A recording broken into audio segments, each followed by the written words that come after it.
gentleman yields back. Now recognize the gentleman from New York, Mr. Tonko, for 5 minutes of questioning. Thank you, Mr. Chair. Before I get into my comments and questions, let me just acknowledge that I understand that that Ms. Mayer has submitted, the CEO of NPR has submitted formal testimony to the subcommittee, and that she is working actively to determine a date by which to appear for the subcommittee. So just want to state that for the record. NPR is a trusted daily news source for millions of Americans, and its affiliate stations are pillars of their local communities, particularly in rural areas like many of those in New York's 20th Congressional District. For many small markets, the local NPR affiliate station might be the last remaining local news source and only reliable source of information during extreme weather or other emergencies.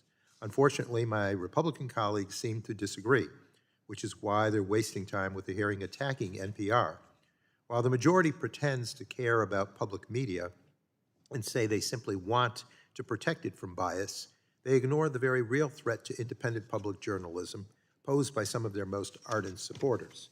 Project 2025 is a framework drafted by conservative activists meant to serve as a policy roadmap for a future Republican administration. Alongside schemes to use federal agencies to settle political vendettas are plans to punish public broadcasters for unfavorable reporting, harkening back decades to similar efforts by President Nixon to purge public broadcasters of critical commentary and make them beholden to White House policy directives.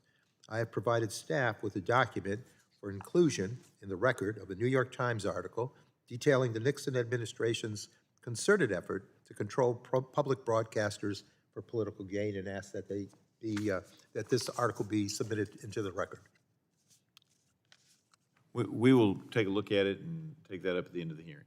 Republicans' lack of real evidence to back up their claims pointed to NPR listeners' reported political leanings in surveys and changes in overall listenership, underscores the weak and brazenly partisan nature of their complaints. Republican presidents and members of Congress have spent decades telling voters not to trust mainstream media outlets like NPR and have been trying to undermine public broadcasting ever since the Public Broadcasting Act became law more than 50 years ago.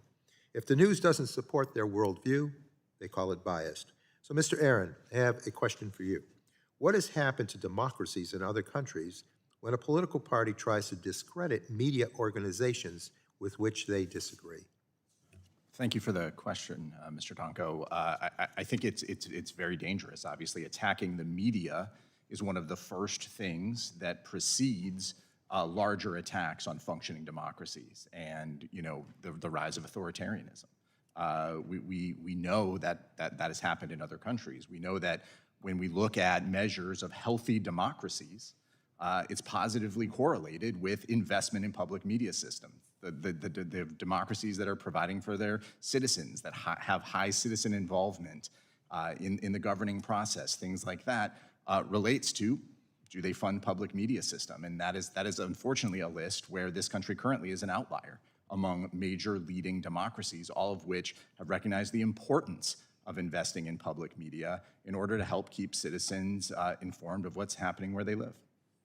Well, setting up the media for failure and impacting their credibility comes in handy at a time when they disagree with you or report something that is quite aggressive to bring it to the public's attention, and then you can easily say as a victim that you warned everybody that the media was not to be trusted. So yeah, very concerning dynamics.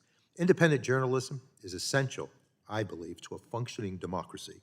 Relentlessly attacking public broadcasters until your supporters no longer trust their public radio station is wrong and not evidence of bias. It is only evidence of the lengths to which Republicans will go to put politics over people. And with that, Mr. Chair, I yield back.